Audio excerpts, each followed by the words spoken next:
Hello students, welcome to the Histon institute. और इस video के अंदर हम पढ़ने जा रहे हैं जेनेटिक कोड के बारे में।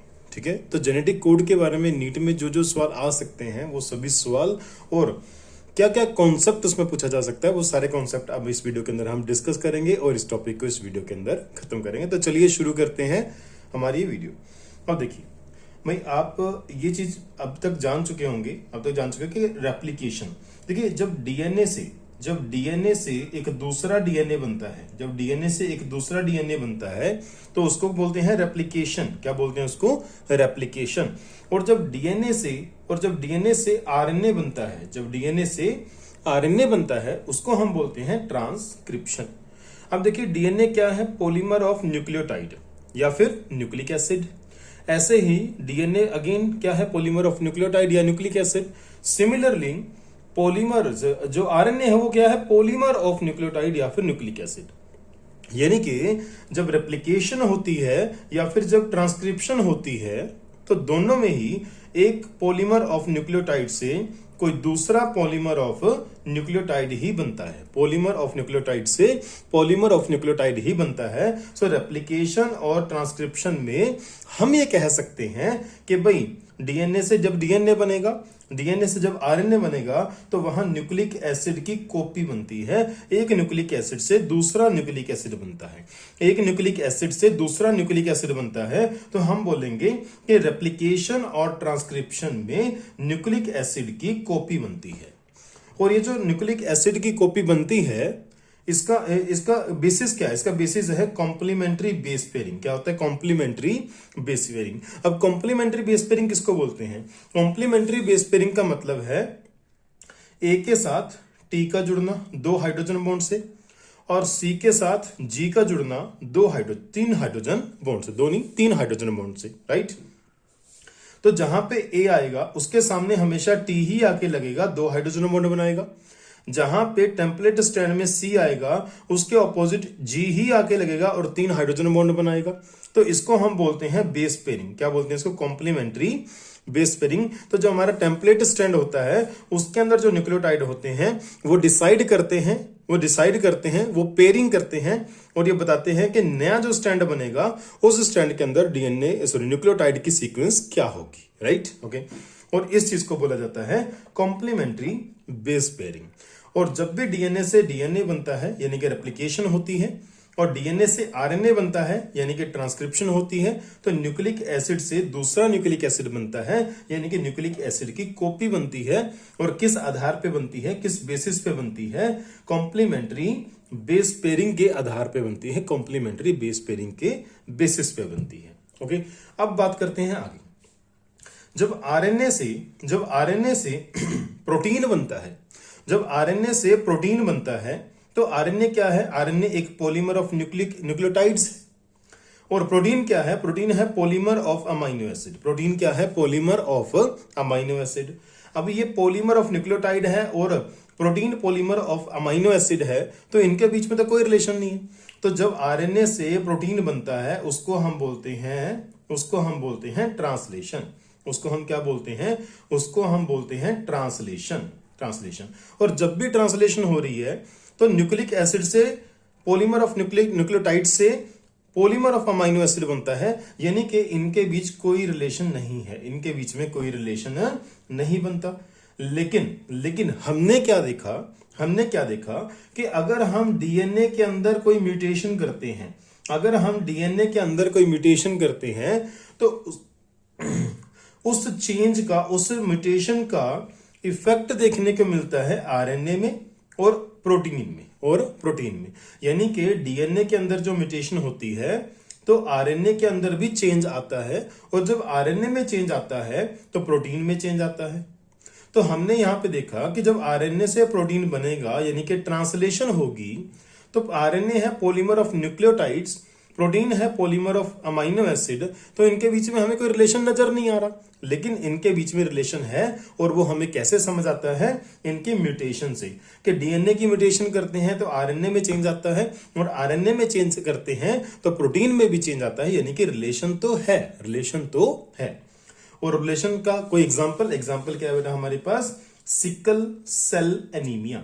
सिकल सेल एनीमिया क्या है? सिकल सेल एनीमिया हम जेनेटिक्स के अंदर डिसऑर्डर है एक, तो उस मेंडेलियन डिसऑर्डर, तो उसके अंदर हम इसको डिस्कस करते हैं कि एक डीएनए के अंदर एक सिंगल म्यूटेशन होने की वजह, पॉइंट म्यूटेशन होने की वजह से आरएनए और प्रोटीन में चेंज आ जाता है, जिसकी वजह से एक पर्सन को सिकल सेल एनीमिया नाम की डिसीज हो जाती है, राइट। आगे बात करेंगे। देखिए, जब आरएनए से प्रोटीन बनता है, जब आरएनए से प्रोटीन बनता है तो उसको कहते क्या है? उसको बोलते हैं ट्रांसलेशन। क्या बोलते हैं उसको? ट्रांसलेशन। क्या बोलते हैं उसको? ट्रांसलेशन बोला जाता है, राइट। और ट्रांसलेशन जब भी होती है उस टाइम देखिए आरएनए जो होता है, तो हमने एक गेस किया या फिर मान लो कि हमें कुछ साइंटिस्ट ने बताया कि भाई आरएनए के अंदर जेनेटिक कोड होते हैं। आरएनए के अंदर क्या होते हैं? जेनेटिक कोड होते हैं। और वो जेनेटिक कोड जो होते हैं आरएनए के अंदर, वो डिसाइड करते हैं कि प्रोटीन्स के अंदर कौन कौन से अमाइनो एसिड होंगे और उन अमाइनो एसिड की सीक्वेंस क्या होगी, कौन सा अमाइनो एसिड पहले आएगा, कौन सा अमाइनो एसिड दूसरे नंबर पे आएगा, कौन सा अमाइनो एसिड तीसरे नंबर पे आएगा, एंड सो ऑन, आगे चलते रहेंगे।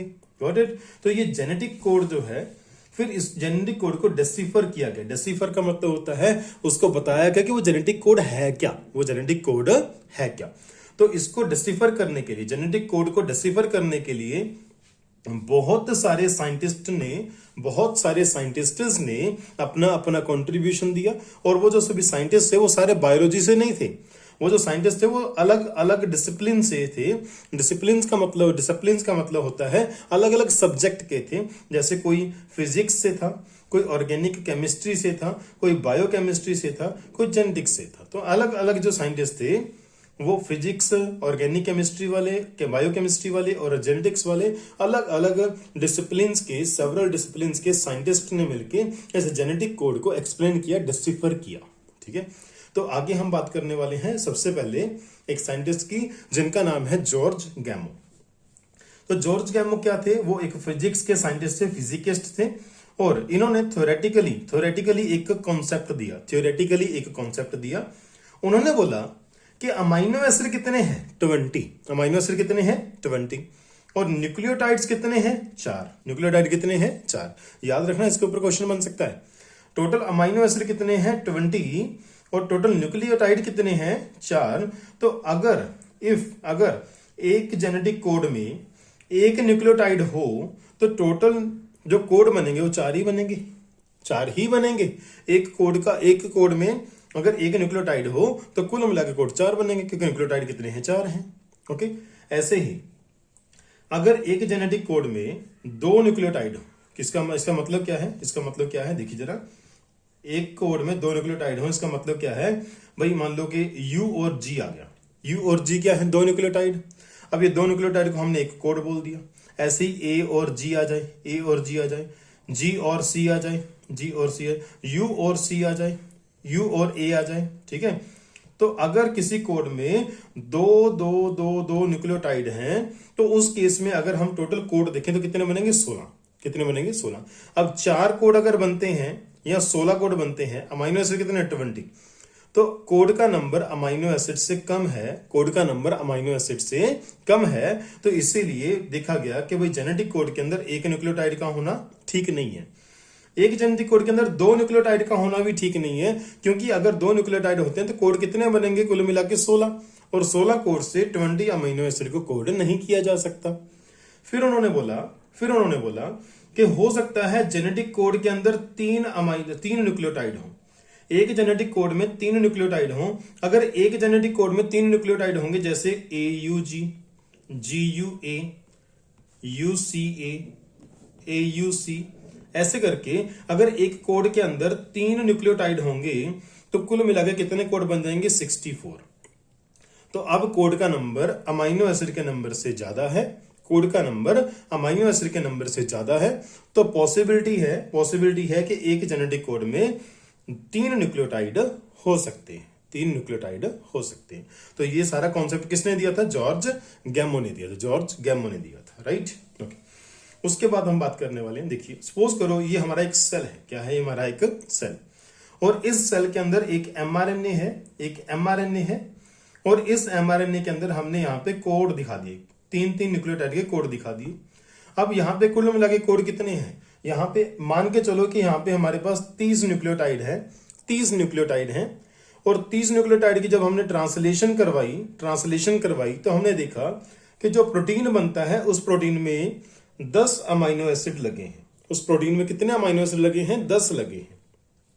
अगर 30 न्यूक्लियोटाइड वाला mRNA 10 अमाइनो एसिड वाला प्रोटीन बनाता है, इसका मतलब 3 न्यूक्लियोटाइड से 1 अमाइनो एसिड आएगा, तो 30 से 10 आएंगे।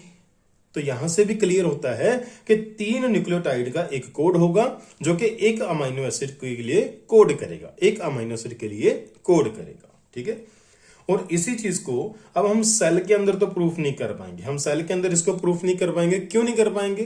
क्योंकि इम्पॉसिबल तो नहीं है, लेकिन बहुत ज्यादा मुश्किल है, बहुत ज्यादा नियर टू इम्पॉसिबल है। ऐसा क्यों? क्योंकि अब सेल के अंदर आरएनए एक तो होता नहीं है।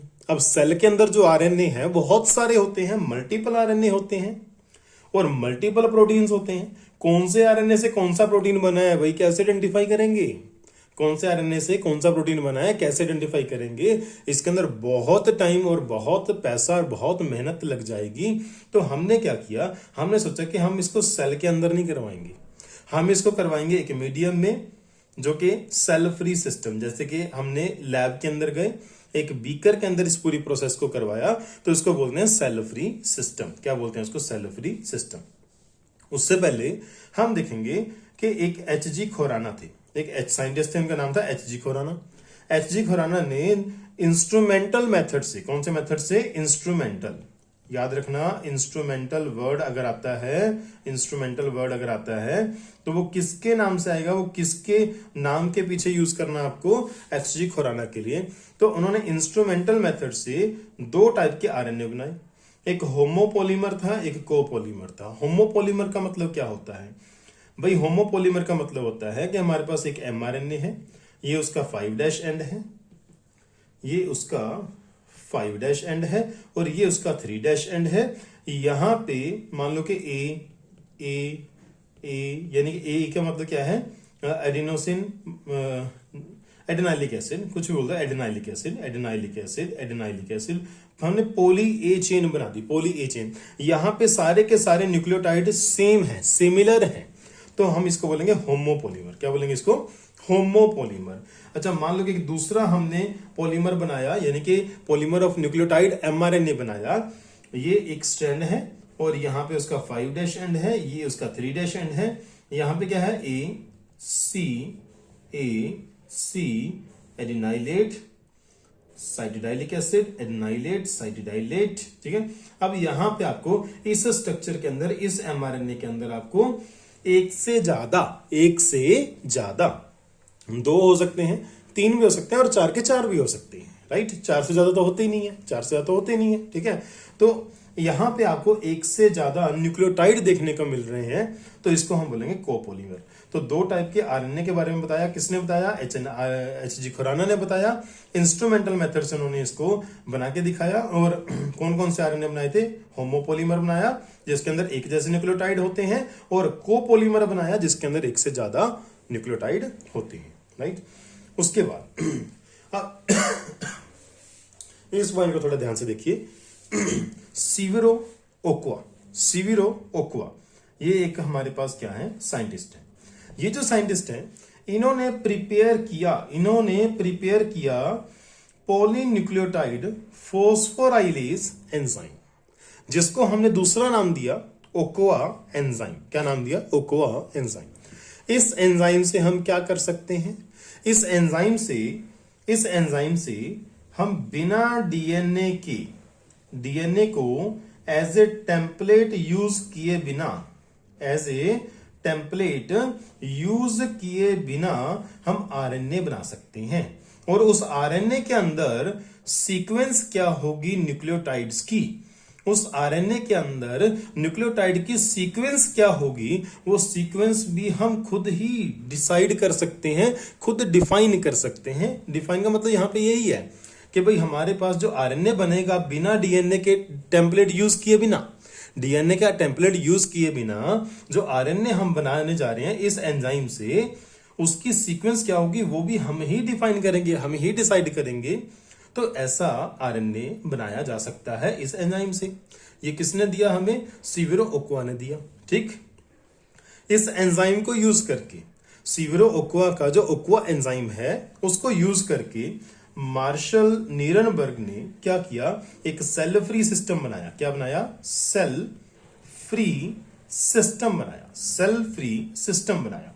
और इस सेल फ्री सिस्टम में उसने जेनेटिक कोड को डेसिफर किया। जेनेटिक कोड को डेसिफर किया। उन्होंने इस एंजाइम को लेके एक होमोपोलीमर बनाया। क्या बनाया? होमोपोलीमर। होमोपोलीमर है ना ये। होमोपोलीमर क्यों है? मैंने अभी आपको थोड़ी देर पहले बताया। एच.जी. खुराना जी ने कहा था, देखो यहाँ पे क्या है, सारे के सारे यूरिडाइलेट यूरिडाइलेट यूरिडाइलेट यूरिडाइलेट यूरिडाइलेट यूरिडाइलेट यूरिडाइलेट यूरिडाइलेट, सारे यू है यहाँ पे। ठीक है, तो जब सारे के सारे न्यूक्लियोटाइड एक जैसे हैं तो इसको होमोपोलीमर बोलेंगे आरएनए का, राइट। तो ये होमोपोलीमर है। और जब इससे प्रोटीन बनाया तो यहाँ पे बहुत सारे क्या लगे, यहाँ पे phenyl alanine phenyl alanine phenyl alanine, जिससे पता चला कि 3 यू जहां पे आएंगे वहां पे फिनाइल एलानिन आएगा। यानी कि यहां से पता चल गया कि ये जो हमारे पास कोडॉन है, ये जो हमारे पास जेनेटिक कोड है यू 3 यू, ये किसके लिए कोड करता है? फिनाइल एलानिन के लिए। इस तरीके से उन्होंने, मार्शल नीरनबर्ग ने जेनेटिक कोड को डेसिफर किया। जेनेटिक कोड को, किसके जेनेटिक कोड को डेसिफर किया? फिनाइल एलानिन के कोड को डेसिफर किया, राइट। कहां पे किया? सेल फ्री सिस्टम में। सेल में करना मुश्किल था, राइट। उसके बाद हमारे पास आता है चेकर बोर्ड। फिर हमने एक चेकर बोर्ड बनाया। चेकर बोर्ड का मतलब क्या है? ये एक हमारे पास क्या है, बॉक्स है। इसके अंदर ये फर्स्ट पोजीशन है UCAG, यानी कि यहाँ पे कुल मिला के हमारे पास 64 कोडोन दिखाए गए हैं। जैसे 1 कोडोन, 2 कोडोन, 3 कोडोन, 4 कोडोन, ऐसे करके हमारे पास कुल मिला के 64 कोडोन्स हैं। और 64 कोडोन्स, कौन सा कोडोन किस अमाइनो एसिड के लिए कोड करता है ये भी यहाँ पे दिखाया गया है। तो यहाँ पे जो आपको न्यूक्लियोटाइड दिए हैं, ये फर्स्ट पोजीशन के हैं, ये सेकंड पोजीशन के हैं और ये वाले थर्ड पोजीशन के हैं, राइट। तो इस पूरे टेबल को याद हो जाए तो बहुत अच्छी बात है, लेकिन याद करना थोड़ा सा मुश्किल है। तो यहाँ पे कुछ की पॉइंट्स हैं जो कि अक्सर एग्जाम के अंदर पूछे जाते हैं। हम उन की पॉइंट्स की बात करेंगे। देखिए AUG, यहाँ पे A आ गया, यहाँ पे U आ गया और यहाँ पे G आ गया, तो ये रहा AUG, राइट। तो AUG जो होता है वो स्टार्ट कोडॉन की तरह काम भी करता है। स्टार्ट कोडॉन का मतलब क्या है? जब भी आरएनए से प्रोटीन बनता है और प्रोसेस शुरू होती है, पहला अमाइनो एसिड लगता है, तो पहला अमाइनो एसिड पहले कोडॉन की वजह से लगेगा। तो हमेशा पहला कोडॉन कौन सा होता है? AUG होता है। यानी कि AUG जहां पे होगा वहीं से प्रोटीन फॉर्मेशन शुरू होगा, वहीं पे पहला अमाइनो एसिड आएगा। इसका मतलब हर एक प्रोटीन का पहला अमाइनो एसिड शुरू में क्या होता है? मिथ्योनिन होता है। AUG किसके लिए कोड करता है? मिथ्योनिन के लिए। तो AUG 2 काम करता है। ये स्टार्ट कोडॉन की तरह काम भी करता है। स्टार्ट यानी कि प्रोटीन सिंथेसिस AUG से ही स्टार्ट होगी, इससे पहले स्टार्ट नहीं हो सकती, इसके बाद भी नहीं होगी, यहीं से होगी। और ये मिथ्योनिन भी ऐड करता है, यानी कि स्टार्ट कोडॉन और मिथ्योनिन के दोनों को काम करता है। मिथ्योनिन को कोड भी करता है, स्टार्ट कोडॉन का काम भी करता है। अब UAA जो होता है, UAG होता है, UGA होता है, राइट। यहाँ पे मेंशन किया गया है, UGA यहाँ पे मेंशन कर रखा है, UGA यहाँ पे मेंशन कर रखा है, UAA यहाँ पे है, UAG यहाँ पे है। ये 3 कोडॉन ऐसे हैं जो किसी अमाइनो एसिड के लिए कोड नहीं करते। जहां पे mRNA के अंदर ये कोडॉन आ जाता है, वहां पे ट्रांसलेशन बंद हो जाती है, प्रोटीन सिंथेसिस वहीं पे बंद हो जाती है और कोई अमाइनो एसिड इस कोड के अगेंस्ट नहीं आता। और हम इन तीनों कोडॉन को क्या बोलते हैं? स्टॉप कोडॉन बोलते हैं। क्या बोलते हैं? स्टॉप कोडॉन बोलते हैं। ठीक, आगे देखते हैं। टोटल नंबर ऑफ कोडॉन कितने हैं? 64। टोटल नंबर ऑफ कोडॉन कितने हैं? 64। लेकिन उनमें से 3 कोडॉन ऐसे हैं जो कि स्टॉप कोडॉन का काम करते हैं, किसी अमाइनो एसिड को कोड नहीं करते। इसीलिए हमारे पास अमाइनो एसिड को कोड करने वाले कोडॉन कितने बचे? 61। कितने बचे? 60। इसमें से आप 3 माइनस कर दोगे तो बचेंगे आपके पास 61। कितने बचेंगे? 61, राइट। हमारे पास अब आते हैं सिलिएंट फीचर्स ऑफ जेनेटिक कोड, कि जेनेटिक कोड की कुछ सिलिएंट फीचर्स होती हैं। कौन कौन सी फीचर्स होती हैं देख लेते हैं। सबसे पहला पॉइंट देखिए, जो कोडॉन होता है वो ट्रिपलेट होता है, यानी कि उसके हर एक कोडॉन के अंदर तीन न्यूक्लियोटाइड होते हैं। ये हम पहले भी बता चुके हैं, फिर से एक बार हमने फीचर्स के अंदर देख लिया। उसके बाद स्टार्ट कोडॉन को नॉर्मल कोडॉन भी बोलते हैं, और स्टार्ट कोडॉन का काम करता कौन है? AUG। कौन करता है? AUG करता है।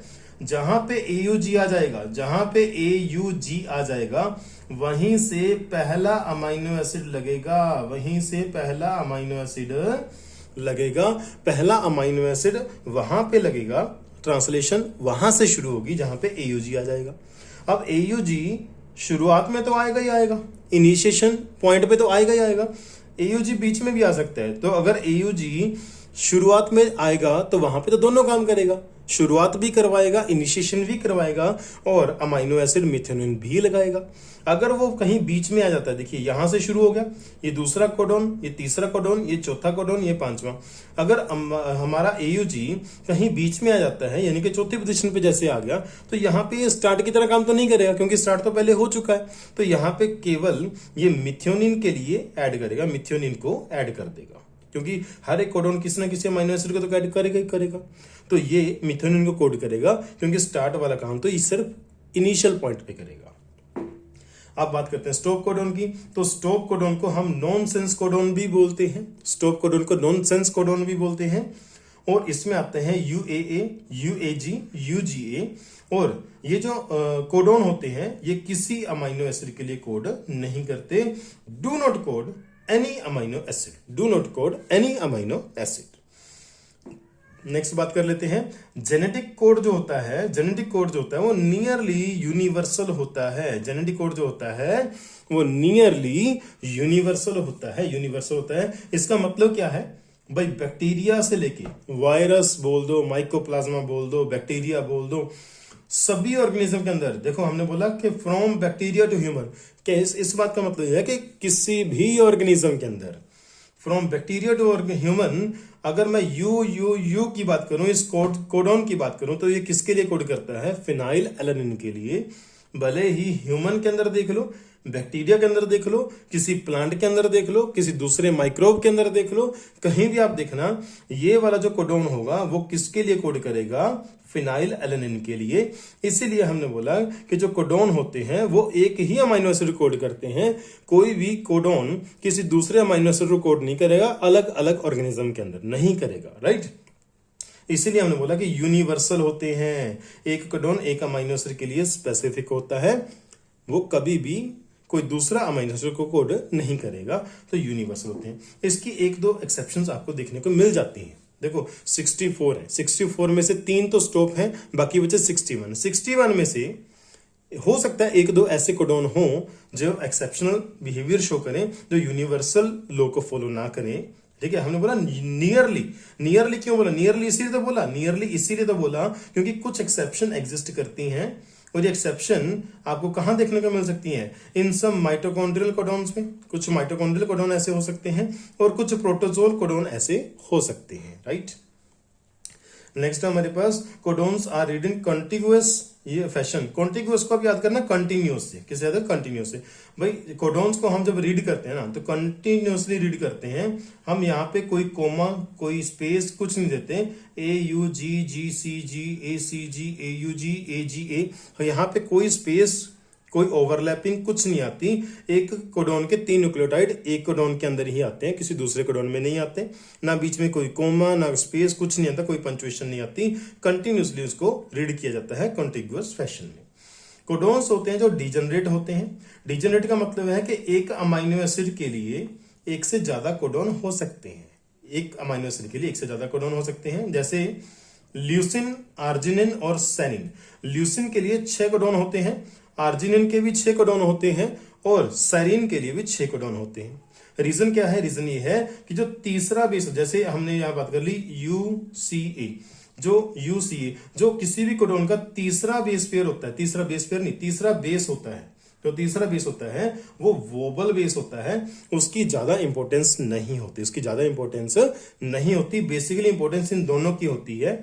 इसी वजह से एक अमाइनो एसिड के एक से ज्यादा कोडॉन हो सकते हैं।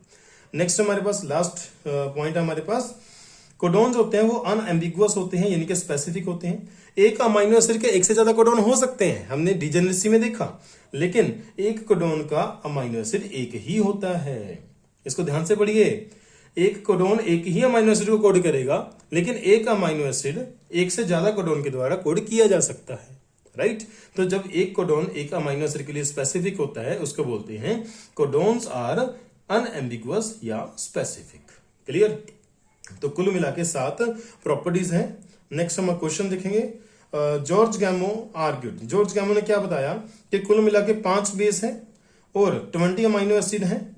तो इसका मतलब बेसिस जो हमारे पास कोड बनेंगे उन कोड के अंदर बेसिस का कॉम्बिनेशन होगा, ठीक है। फिर उन्होंने बताया कि कुल मिला के 4 बेस होते हैं और 20 अमाइनो एसिड होते हैं और कोड के अंदर कॉम्बिनेशन ऑफ बेसिस होगा। कोड जेनेटिक कोड जो होते हैं वो ट्रिपलेट होते हैं, ठीक है। तो इसका मतलब कुल मिला के जो न्यूक्लियोटाइड है वो तो 4 होते हैं, ये पॉइंट होगा गलत। तो जॉर्ज गैमो ने बताया था कि 4 बेस हैं, 20 अमाइनो एसिड हैं, तो कोड कॉम्बिनेशन ऑफ बेसिस से बनेगा और जेनेटिक कोड ट्रिपलेट होता है, ये भी उन्होंने बताया था। इसका मतलब आंसर क्या आएगा? D option, B and C. Next हमारे पास विच ऑफ द फॉलोइंग है maximum codons in genetic code. Genetic किसके जेनेटिक कोड में मैक्सिमम कोडोन्स होते हैं? भाई इसके अंदर 6 होते हैं, तो बाकी मिथेनिन का 1 होता है, फिनाइल एलानिन के 2 होते हैं, वैलिन के 4 होते हैं। तो मैक्सिमम नंबर ऑफ कोडोन्स किसके हैं? ल्यूसिन के। तो आंसर आएगा ए ऑप्शन।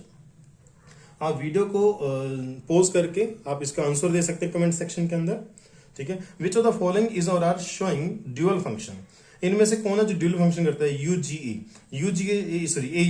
AUG जो होता है वो स्टार्ट कोडोन भी होता है, और प्लस वो मिथ्योनिन को भी कोड करता है, इसलिए ड्यूअल फंक्शन करता है। तो आंसर आएगा सेकंड ऑप्शन।